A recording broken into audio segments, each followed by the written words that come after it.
आप डायन के बारे में बात कर रहे हो और अगर रियलिटी में ये चीज हुई है, जैसे एग्जाम्पल के तौर पे मैं कोई रियल इंसिडेंट बता रहा हूँ और उस चीज के बारे में डायन का जिक्र हो रहा है, तो वो डायन साक्षात इस चीज को सुन रही है, चाहे वो बिहार में हो, चाहे नेपाल में हो, चाहे कहीं भी हो। ऐसा ही किस्सा मैं आपको बताता हूँ। ये पूरा नेपाल का सीन है, जहाँ पर एक आयुष नाम का लड़का है, उसने मुझे ये पूरा रियल इंसिडेंट भेजा था। इसमें उन्होंने बताया कि उनकी जो फैमिली है वो देवताओं में बहुत ज्यादा मानती है, ब्राह्मण परिवार से है, पुजारी फैमिली है पूरी, और स्टार्टिंग से ही इनके देवता आते हैं।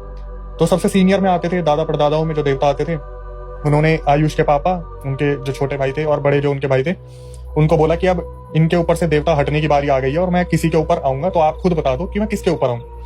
तो जब इनके बीच में आपस में सलाह मशवरा नहीं हो पाया कि मैं ले लेता हूँ ये रिस्पॉन्सिबिलिटी, क्योंकि ये बहुत बड़ी रिस्पॉन्सिबिलिटी होती है देवता को अपने ऊपर लेने की, क्योंकि आपको पूजा पाठ भी करना है, आपको बहुत डाइट से सारी चीजें मेंटेन रखनी है।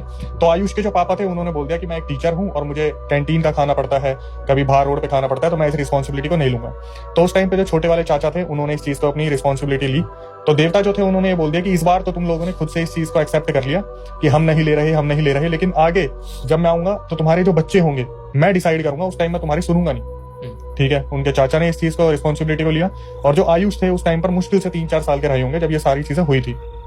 अब आयुष बड़े हुए तो चाचा जी से वो चीज हटने की बारी आई, तो ये मुद्दा आया कि अब किसके ऊपर ये रिस्पॉन्सिबिलिटी आएगी, बच्चों में। तो आयुष को चुना गया कि आयुष जो है ये शुरू से पूजा पाठ करते आए हैं।